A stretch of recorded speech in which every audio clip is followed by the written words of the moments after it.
my lecture. Acha, dear students, this is again critical condition now. अल्लाह हमारी मदद फरमाए. We are again in the online mode of teaching. और मेरे हिसाब से online teaching is not very efficient way of teaching. तो इसके अंदर कुछ प्रॉब्लम्स हैं बड़े. इसके अंदर क्या किस्म के प्रॉब्लम्स हैं कि इंट्रिंसिक प्रॉब्लम्स हैं इसके अंदर टीचिंग में.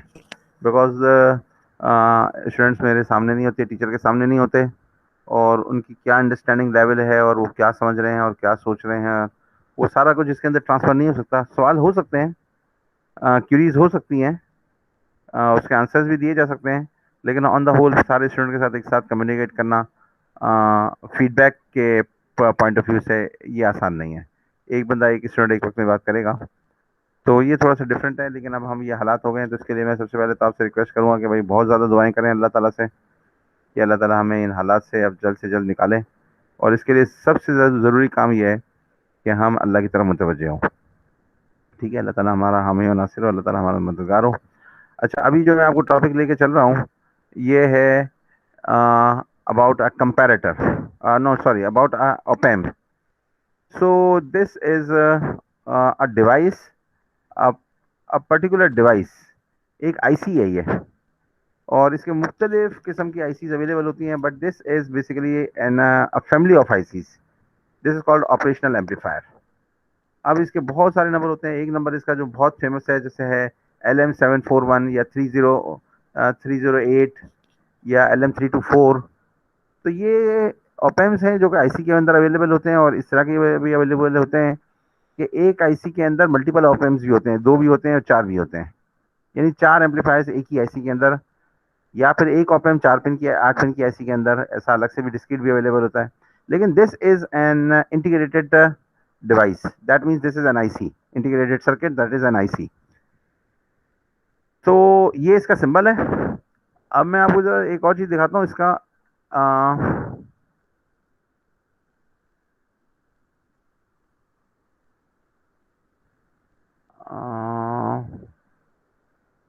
क्या था, कहाँ था?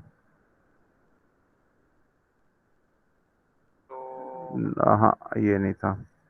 अच्छा चलें, इसी में था शायद वर्ड में. हाँ, यहाँ ये रहा. सो एम्पलीफायर होता क्या है? एम्पलीफायर सिंपल अगर टर्म्स में देखें ना, तो इनपुट जो भी सिग्नल आप इसको अप्लाई करेंगे वो आउटपुट पे बड़ा कर देगा. ये यहाँ पे आपको नजर आ रहा है. और इस एम्पलीफायर का कोई गेन होगा. इसका मतलब है कि you will be just multiplying your input signal with the gain of constant number, and then you will get the multiplied output. That means your gain will be multiplied with the input signal, और input का amplitude बड़ा हो जाएगा. और ये input amplitude normally most of the time this is a voltage, but current भी हो सकता है. And then you also want to have a power amplification. But power amplification direct से तो कोई अपनी चीज़ नहीं है, अलग से चीज़ नहीं है. either you will be amplifying voltage, or you will be amplifying current, or you will be amplifying both of them. That's how you will be getting the output, power amplified. So increased power. अच्छा, अब सवाल ये पैदा होता है कि ये increase power आएगी कहाँ से? Because you just cannot create energy, nor it can be created, nor neither it can be destroyed. So where you will be getting this energy? So ये एनर्जी आएगी कहाँ से? तो आप में से कोई जवाब देगा कि कहाँ से आएगी ये एनर्जी?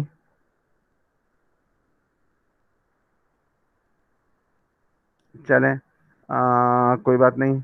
अगर आप लोग कुछ सुनाना नहीं चाहते तो कम से कम सुन ही लें, और be present in the class, और थोड़ा सा अपनी नींद को रेजिस्ट करें. अच्छा चलें. तो मैं आपको ये बता रहा था कि एक तो जनरलाइज मैंने आपको ओपेम का ब्लॉक डायग्राम दिखाया. ओपेम का ब्लॉक डायग्राम नहीं, सॉरी, एम्पलीफायर का block diagram. That was just in the shape of a block. लेकिन एम्पलीफायर का ब्लॉक नॉर्मली इस तरीके से ट्रायंगल की सूरत में होता है. एक इनपुट यहाँ पे एक लाइन होती है और एक आउटपुट होती है, इसके बीच में गेन लिखा हुआ होता है. तो वो एम्पलीफायर का ब्लॉक डायग्राम होता है. लेकिन this is the symbol for op amp. अब ये एक फिजिकल डिवाइस है जिससे आप मुख्तलिफ किस्म के काम ले सकते हैं। हम इस वक्त इसके कुछ काम डिस्कस करेंगे। तो इसकी पावर सप्लाईज भी मौजूद है यहाँ पे, देखें, you see what is these terminals, these are the two power supplies. ये पावर सप्लाईज आम तौर पे होंगी 15 volts positive and 15 volts negative. So दो इसके जो टर्मिनल्स हैं, these two terminals are called non inverting terminals, जो कि प्लस से मार्क्ड है। ये नहीं लिखा हुआ होगा यहाँ पे, ये जो आपको यहाँ लिखा हुआ है नॉन इन्वर्टिंग, ये लिखा हुआ नहीं होगा, but this plus means it is non inverting terminal, और this minus means this is inverting terminal. And what does it mean, inverting and non inverting? Inverting and non inverting का मतलब ये है कि if you apply a signal with a positive peak, तो वो आ जाएगा उसी टाइम पर a signal with a negative peak if you apply this input, your input to the inverting input. Inverting means just this कि positive 180 का degree का phase shift हो जाएगा। कितना? 180 डिग्री का फेज शिफ्ट का मतलब है कि कंप्लीट सिग्नल इन्वर्ट हो जाएगा। पॉजिटिव पीक नेगेटिव पीक बन जाएगी, नेगेटिव पीक पॉजिटिव पीक बन जाएगी। So I can just show you, अगर मैं कहीं पे थोड़ा सा कोशिश करूं तो, जस्ट फॉर एक्सप्लेनिंग, नहीं है मेरे पास यहाँ पे आपको दिखाने के लिए, दिखाने के लिए यहाँ पर नहीं है। तो आई जस्ट सी क्या है, I can just pull it out from somewhere जहाँ से मैं आपको दिखा सकूँ। इस तरह से देखता हूँ, ये मैं आपको दिखाने के लिए यहाँ से ये डायग्राम मैंने बनाई है। मैं आपको बाद में ये पेज इस्तेमाल करूँगा for the sake of explaining you the inverting amplifier, but right now I just want to show you this part. अब देखें, ये इनपुट है और ये इसकी आउटपुट है। That's means the input has completely inverted. Why? This is inverting amplifier. और ये जो आपको शेप में फर्क नज़र आ रहा है ऊपर नीचे से, तो ये मैं थोड़ी सी कोशिश की कि इसका एम्पलीट्यूड ज़्यादा बनाऊँ, just to show you the gain, but वो कितना कुछ ज़्यादा बना नहीं सका हूँ। और शेप भी कोई कुछ ज़्यादा कॉपी नहीं हो सका है, थोड़ी सी शक्ल चेंज है, लेकिन आप समझ सकते हैं कि ये हाथ से ड्राइंग है, की हुई है। तो you just don't take it real, हाथ से ड्राइंग की हुई है, कोई कंप्यूटर से नहीं बनी हुई है, तो इस वजह से ये फर्क है। Otherwise this will be completely output. And phase shift का मतलब है कि ये पूरा पूरा सिग्नल यहाँ से लेकर यहाँ से ये 180 डिग्री है और ये दूसरा 180 डिग्री है, ये वाला। तो ये पूरा सिग्नल जो है यहाँ पे शिफ्ट हो गया है। तो that is called 180 degree phase inversion, means 180 degree phase shift. और सर बाकी अगर कोई 180 ना हो तो फिर वो कोई और होगा, तो फिर वो पूरा कंप्लीट इन्वर्टेड सिग्नल नहीं कहलाएगा, बल्कि वो phase shift excuse me signal sir. कहलाएगा। जी जी सर जनाब। सर ये बिल्कुल ये वाई एक्सिस के अंदर जो है शिफ्ट हो गया ना, ये जो फेस है हमारा। सॉरी, किसमें शिफ्ट हो गया? सर मैं ये बोल रहा हूँ कि ये जो हमारा क्या कहते हैं सिग्नल है, ये वाई एक्सिस के अंदर ऊपर शिफ्ट हो गया ना। नहीं नहीं नहीं, सॉरी, हाँ यार, ये सॉरी, मैं कुछ ये और कुछ मैं आपको दिखाना चाह रहा था। आप इसको ना कंसिडर करें, this is your original, this is origin. Okay ये सर। लाइन जो है ना ओरिजिन है, तो ये वाली डॉटेड लाइन ओरिजिन है। तो ये ऊपर वाई में शिफ्ट नहीं करना चाह रहा था, मैं आपको सिर्फ शक्ल दिखाना चाह रहा हूँ। तो you don't take it as shifted to Y, इसको आप ऐसे देख लें, ये आपका ओरिजिन नजर आ गया। क्लियर? वाई में शिफ्ट नहीं होगा, सिर्फ मैं एक्स में शिफ्ट करने को जो है ना फेस शिफ्ट दिखाना चाह रहा हूँ। तो don't okay take sir. It as Y. सही है। अच्छा, गुड पॉइंट, गुड ऑब्जर्वेशन, माशाल्लाह, कीप इट अप। एंड इसी तरीके से आप अटेंटिव रहें। I am very much impressed. अच्छा, अब मैं आपको क्या बता रहा था यहाँ पे? यस, तो दिस इज द ओपन। अच्छा, जो पावर आएगी ना, पावर सप्लाई, जो पावर एम्पलीफाइड आएगी, तो एक्स्ट्रा पावर कहाँ से आएगी? एक्स्ट्रा पावर पावर कहाँ से आएगी? जी भाई आप बताएंगे, अभी आपने इंटरेक्ट किया मुझसे साथ बात की सर तो। जी, सर कोई एक्सटर्नल सोर्स होगी ना, जाहिर सी बात है। डेफिनेटली डेफिनेटली एक्सटर्नल सोर्स होगी। ये पावर सप्लाई दोनों कनेक्टेड है, ये एक्सटर्नल सोर्स है। जी सर। इसका मतलब है कि इनपुट सिग्नल होगा और एक पावर सप्लाई भी होगी। तो एक्स्ट्रा यस जो सर। पावर सप्लाई आएगी वो इनपुट पावर सप्लाई से आएगी, यस यानी सर। पावर सप्लाई से आएगी, सिग्नल सोर्स से नहीं आएगी, क्योंकि सिग्नल सोर्स तो वीक है, इसीलिए तो हमने एम्पलीफायर लगाया है। तो उसके अंदर एक्स्ट्रा पावर इंक्लूड करनी है आउटपुट के अंदर, तो वो पावर सप्लाई से इंक्लूड करेंगे। And this is the mechanism by which we will be just doing this same thing, that is we will be adding power to the signal. अच्छा, अब मैं एक और एक फाइल आपको दिखाता हूँ, where we will be just doing one application of, ओह क्या, हाँ, अच्छा, कोई और तो नहीं आया, एक्स्ट्रा बंदा नहीं आया, 5 बंदे हैं। चले ठीक है, सुबह का टाइम है। अच्छा, मैं आपसे क्या कहना चाह रहा था, ये दूसरी फाइल मैंने डाउनलोड किया, आप की है, इनेबल एडिटिंग, और ये वर्ड की फाइल है। और इधर से मैं आपको क्या दिखाना चाह रहा हूँ। अच्छा, मैं इसमें ड्राइंग कैसे करूँगा। चले ड्राइंग आप कर लीजिएगा, लेकिन मैं आपको कुछ ना कुछ। अच्छा, ड्राइंग करने के लिए मुझे क्या करना पड़ेगा, लेट मी जस्ट थिंक। अच्छा अच्छा अच्छा, मैं करता हूँ इसका ड्राइंग का कुछ काम। ये इसकी डायग्राम है। सर इसमें और आपके पास कहीं पेन का ऑप्शन हाँ होगा। हाँ, पेन का ऑप्शन इस पे तो नहीं है, लेकिन पेंट में लेके जाता हूँ मैं इसको। आ, मैं इसको पेंट में लेके जाता हूँ, नो प्रॉब्लम।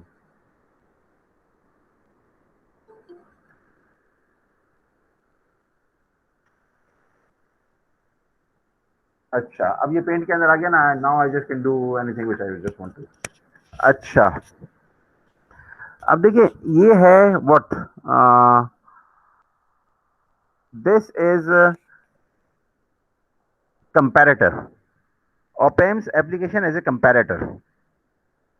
हम क्या कंपेयर करना चाह रहे हैं, हम वोल्टेज कंपेयर करना चाह रहे हैं बाय यूजिंग दिस ओपेम। तो इसमें हमने क्या किया है, एक -8 वोल्ट कनेक्ट कर दिया है इन्वर्टिंग इनपुट पे, और एक वी इन कनेक्ट कर दिया है नॉन इन्वर्टिंग इनपुट पे, और वी नॉट को हम यहाँ पे ड्रॉ करना चाह रहे हैं, where my V in is just here in the shape of a triangular signal. अब मुझे ये बताएं कि what will be the output of this circuit, simple circuit, comparator circuit. मुझे सिर्फ वोल्टेज कंपेयर करना है कि मेरा वी एन कब ज़्यादा है, जस्ट मेक इट सिंपल। अब मैं इसको सिंपल करता हूँ थोड़ी देर के लिए, और इधर से मैं इस बीन को हटा देता हूँ, और अंडू कर लूँगा अभी मैं थोड़ी देर में, इसको भी हटा देता हूँ, अब इसकी ज़रूरत नहीं रह गई for simple sake, simple condition. अब मैंने यहाँ पे एक वोल्टेज अप्लाई कर दिया है, और अप्लाई कर दिया है 4 वोल्ट्स।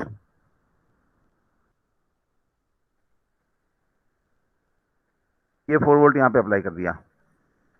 अब आउटपुट क्या होगी, विच वन इज ग्रेटर, -8 और 4, डेफिनेटली 4। तो नॉन इन्वर्टिंग इनपुट पे 4 है, तो आउटपुट विल बी व्हाट। जी भाई बताएं क्या हो गया। Sir positive supply, positive supply sir voltages होंगे इधर। मैंने यहाँ पे पॉजिटिव सप्लाई वोल्टेज आपको कनेक्ट करके नहीं दिखाए, जो कि आमतौर सर्किट में दिखाते भी नहीं है, बट दिस इज एज्यूम्ड कि this circuit will also have a power supply, and there will be two power supplies, positive and negative, just in the shape of like this. अच्छा, आप कुछ कह रहे थे, अभी थोड़ा सा होल्ड करें, मैं आपको फिर थोड़ा सा अपनी बात कंप्लीट कर लूँ, तो फिर आपको ये बात समझ में आएगी। अच्छा, ओके सर। वो ऑपरेशनल एम्पलीफायर की कुछ कैरेक्टरिस्टिक्स हैं, मैं कंपैरेटर पे चला गया, लेकिन मैं वो कैरेक्टरिस्टिक्स मिस आउट कर दी थी, तो मैं दोबारा से इसके ऊपर आता हूँ कि what are those characteristics. There are 4 main characteristics of this op amp. ये नोट आपने लेना था, लेकिन मैं आपको अब नोट लेके दे रहा हूँ अपना। That is its gain is infinite, ideally. Ideally infinite. Its gain is ideally infinite.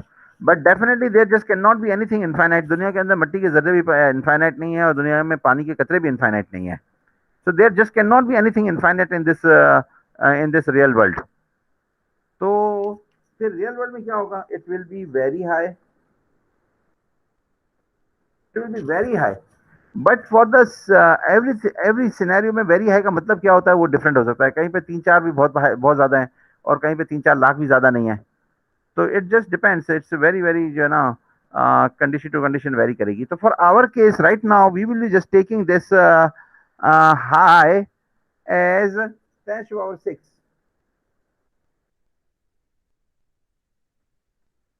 This 10⁻⁶ is a pure number, because what is gain?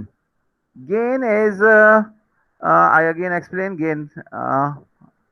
Gain का नंबर जो है यूनिट कोई नहीं होगा, gain is equal to V naught divide by V I. अब V naught और V I दोनों voltages हैं, तो there will just can not be anything any unit. तो ये जो प्योर नंबर है ना 10⁻⁶, ये इसका ओपन लूप गेन है, ओपन लूप गेन। अच्छा, ओपन लूप गेन है। तो अगर आप यहाँ पे कोई भी सिग्नल अप्लाई करेंगे, लेट्स से 1 वोल्ट, तो what you expect, what will be the output at this, what will be the voltages at this output? अगर मैंने यहाँ पे दो सिग्नल, दोनों टर्मिनल से 1 वोल्ट अप्लाई किया है, तो अब आप बोलें क्या समझते हैं, what will be the output? It is Vn multiplied by gain, that is V naught. तो you can just say कि 10 power 6 ही होगा। 10 to the power 16, output V naught is going to be 10 to the power 16. That is just impossible because आप एक छोटी सी मामूली सी मासूम सी IC के across 10 lakh voltage expect कर सकते हैं? नहीं कर सकते, डेफिनेटली नहीं कर सकते। 10 लाख वोल्टेजेस कोई मामूली बात तो है नहीं। तो इलेक्ट्रॉनिक सर्किट के अंदर, पीसीबी के अंदर 10 लाख वोल्टेज नहीं हो सकते। तो कहाँ तक जा सकते हैं? The maximum level that this IC can go to at its output, on its output is saturation voltages, और वो सैचुरेशन वोल्टेज होंगे V प्लस या V minus, that is the supply power supply voltages. तो इसका मतलब है कि ये सैचुरेट हो जाएगा और this will be not 10 to the power,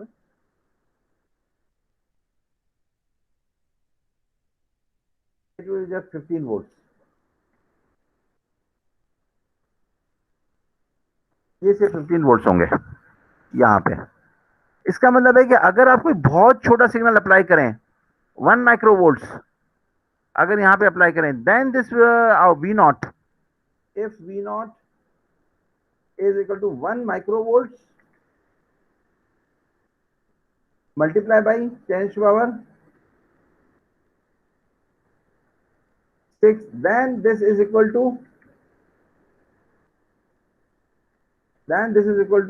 1 volt. अगर आप इसके ऊपर 1 माइक्रोवोल्ट का सिग्नल अप्लाई करें, दिस 1 माइक्रोवोल्ट, तो फिर इसके गेन से मल्टीप्लाई होने के बाद जाहिर बात है कि ये 1 microvolt is 10 to the power -6 और ये +6 हो गया तो कैंसिल आउट हो जाएगा and the result will be 1 volt.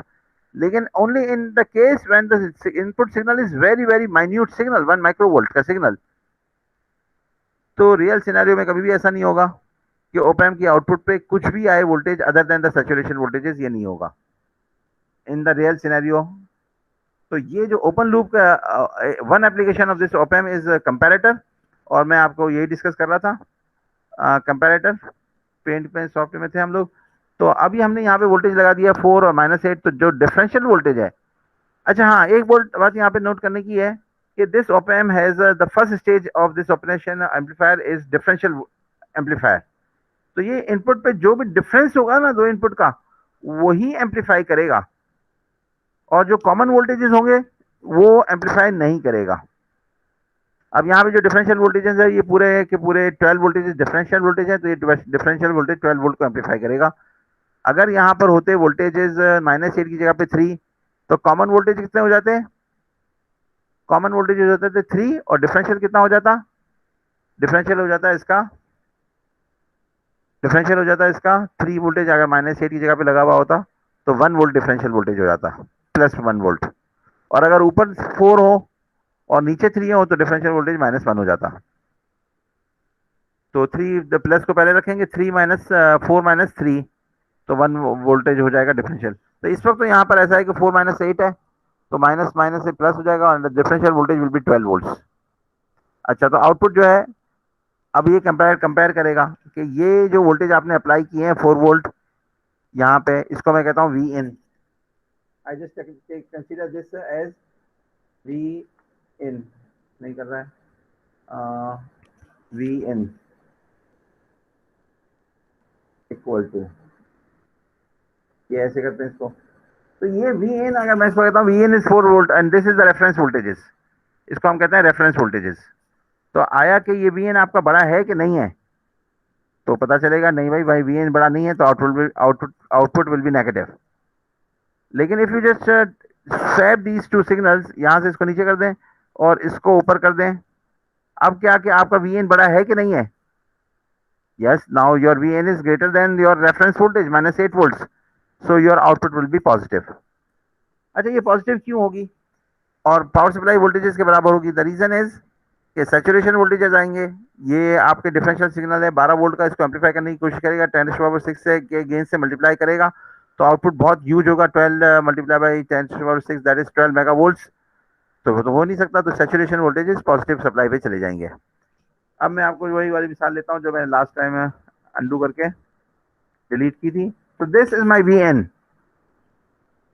ये वी एन है मेरी ट्रायंगुलर शेप।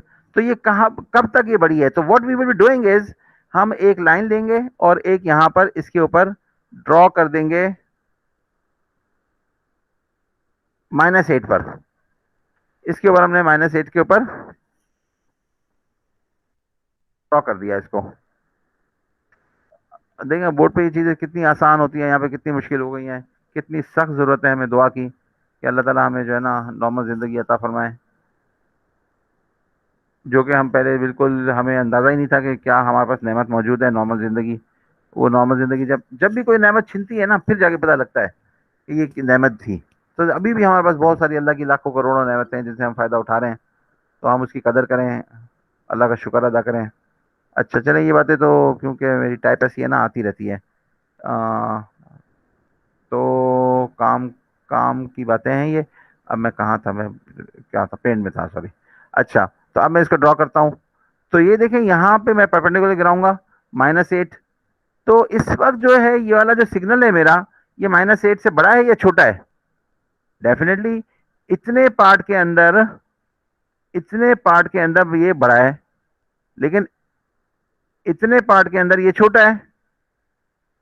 तो पॉजिटिव पे लगी हुई है वी एन, तो positive yes, positive is greater then. तो हम यहाँ पे करेंगे, यहाँ से लेकर एक परपेंडिकुलर गिराएंगे, ये ऐसे, ये मैं ऐसे ऐसे ऐसे परपेंडिकुलर गिरा रहा हूँ जस्ट टू शो यू कि यहाँ पे हमें सिंक डेवलप करनी है।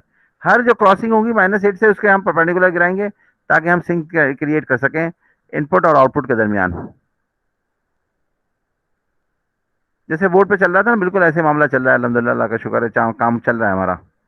हमारी भी लर्निंग होती है टीचर्स की भी कि भाई कैसे इस चीज़ को बोर्ड की तरफ से चेंज करके यहाँ पे कैसे लेकर आए, लेकिन देखें तरीका समझ में आ ही गया, अल्लाह समझा देते हैं। अच्छा, अब जो है यहाँ से लेकर ये वोल्टेज आएंगे +15। अब क्योंकि अब जो है आपकी इनपुट वोल्टेज -8 से छोटी हो गई है यहाँ पे इस वाले पार्ट में, तो ये चले जाएंगे -15 पे। अब यहाँ तक ये -15 और फिर ये वापस यहाँ पर आ गया, और ये बड़े हो गए तो +15 और देन -15, फिर -15 और फिर ये +15 एंड सो ऑन। तो मेरा ख्याल है कि मैंने ये आपको अच्छी तरीके से समझाया है और आपको समझ में आना चाहिए। अगर आपको समझ में नहीं आ रहा तो यू प्लीज़ जस्ट, अगर ऑनलाइन मोड में भी अगर आप करना चाहें सवाल तो कर सकते हैं, अभी कर सकते हैं जो लोग मौजूद हैं, वरना you just give me a WhatsApp message, audio message, तो वो मैं इसको नेक्स्ट क्लास के अंदर इसको एड्रेस कर लूंगा या नेक्स्ट क्लास के स्टार्ट में आप मुझे बता दें। अच्छा, अब मैं जो है आपको फिर दूसरी एक मिसाल लेके चलता हूँ। दिस एग्जाम्पल, अब इसके अंदर सर्किट चेंज हो गया है, तो what we will doing, we will just doing snipping tool. ये बी उठाया हमने, इसको वहां पे हमने पेंट कर दिया। हुआ कि नहीं हुआ पेंट?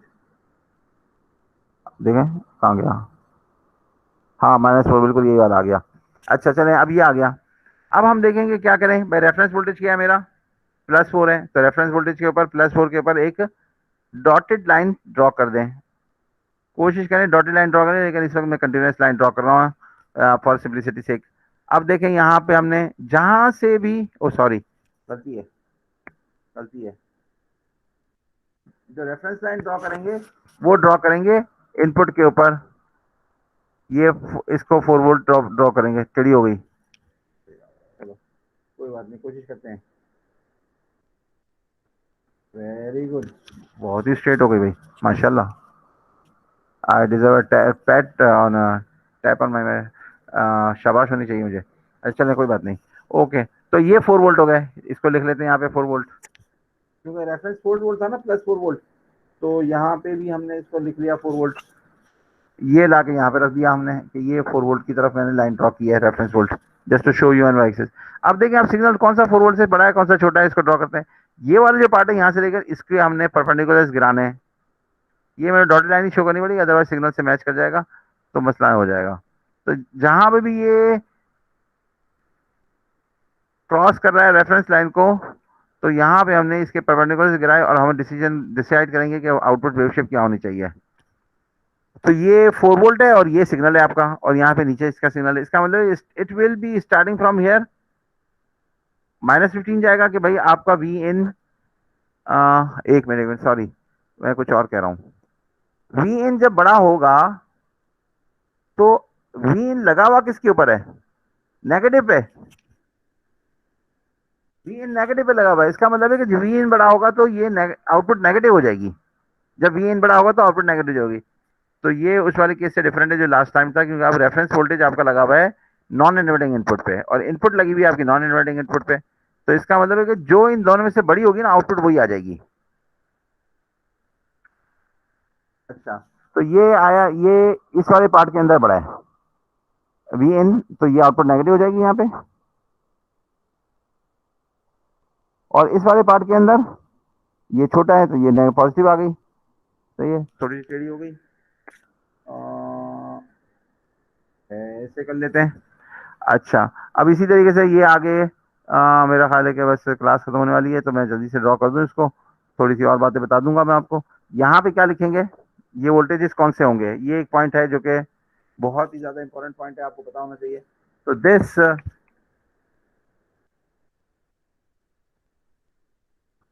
ये जो वोल्टेज होगा यहाँ पे, जहाँ पे मैंने इसको ये स्क्वायर वेव ड्रॉ की है, दिस विल बी -15 वोल्टेजेस। अच्छा, और ये जो नीचे वाले वोल्टेजेस आ रहे हैं दैट विल बी -15 वोल्टेजेस। तो यहाँ पे -15 वोल्टेज होंगे।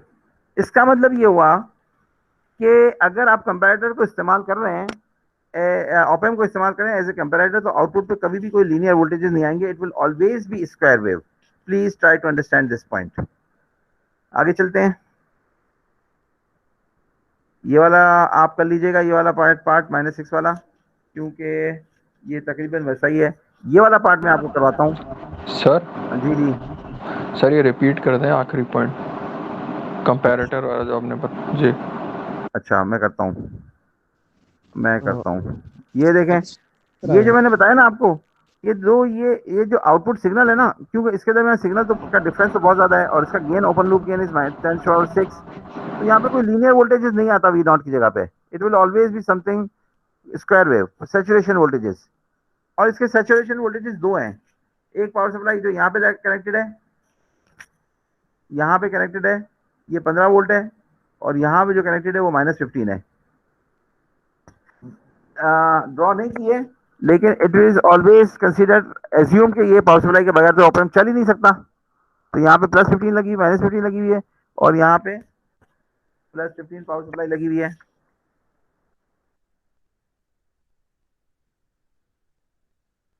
तो ये इसके सैचुरेशन वोल्टेजेस हो गए। तो ये सैचुरेशन वोल्टेजेस ही पर जाएगा, ये पॉइंट है मेरा।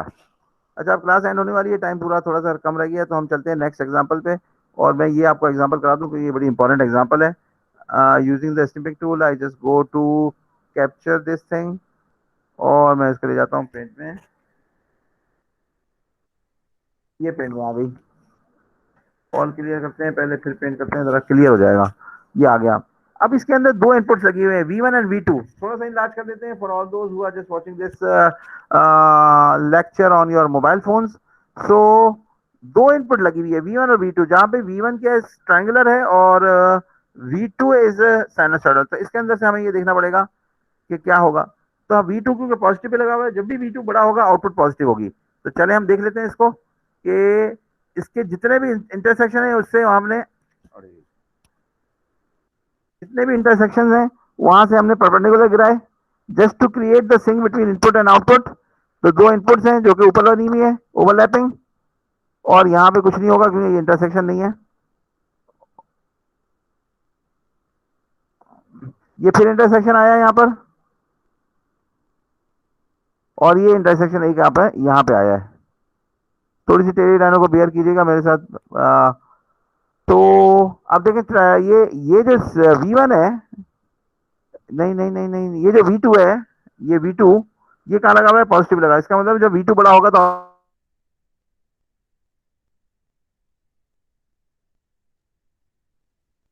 -15, +15, -15, +15, सॉरी, -15, और यहाँ पे +15, इस तरीके से। ये स्क्वायर वेव आ जाएगी, क्योंकि जहां पे भी साइन बढ़ी है, देखें मेरे साथ, यहाँ पे साइन बढ़ी है +15, यहाँ पे पूरे के अंदर साइन छोटी है यहाँ तक, तो -15, फिर ये साइन बड़ी है ट्राइंगुलर से, तो +15, और फिर यहाँ से ये साइन छोटी है यहाँ तक, इस पॉइंट तक, तो -15, और फिर ये वाला जो है साइन फिर से बड़ी हो गई, तो बड़ी हो गई तो फिर क्या हुआ कि ये वाला पार्ट यहाँ तक +15. So I hope that this was some benefit for you got this some benefit, some learning from this class. तो अपडेट कीजिएगा इसको, आप को हम नेक्स्ट में भी कंटिन्यू करेंगे, और दुआ कीजिएगा मेरे लिए भी और सबके लिए। जज़ाकल्लाह, अस्सलाम वालेकुम। नमाज़ों की बहुत पाबंदी और फ़र्ज़ रोज़ा किसी सूरत में ना छूटे। मैं इसको हैंग अप कर रहा हूँ क्योंकि क्लास का टाइम खत्म हो गया, आपकी दूसरी क्लासेस शुरू हो रही होंगी। सर फोन को